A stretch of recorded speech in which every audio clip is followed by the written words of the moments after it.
অনেকেই বলে যে আগে এফডি করব পরে ইন্স্যুরেন্স, কিন্তু ফিনান্সিয়াল এক্সপার্টরা ঠিক উল্টোটা বলে। ধরুন আপনার অ্যাকাউন্টে 5 লাখ টাকা এফডি আছে। কালকে যদি বড় কোনো একটা অপারেশনে 7 থেকে 8 লাখ টাকা লাগে, তখন কিন্তু আপনাকে এই এফডিটা ভাঙতে হবে, এবং এই এফডির সঙ্গে সঙ্গে কিন্তু আপনাকে লোনও নিতে হতে পারে। সুতরাং আজকে যদি আপনার একটা হেলথ ইন্স্যুরেন্স থাকে, তাহলে কিন্তু আপনার এই ফিনান্সিয়াল ক্রাইসিসটা জীবনে কখনোই আসবে না।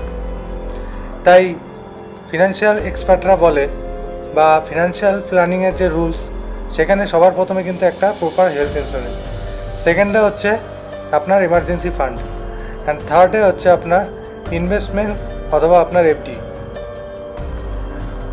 এই জিনিসগুলো থাকলে আপনার কিন্তু ফিনান্সিয়াল সিকিউরিটি বা ফিনান্সিয়াল যে সেফটি, সেটা কিন্তু আপনার বজায় থাকে। তো এই ধরনের ভিডিও পেতে আমার এই চ্যানেলটি সাবস্ক্রাইব করবেন, জয়ন্ত দাস পিএফএসআই, এবং যদি ভালো লাগে লাইক এবং শেয়ার করবেন।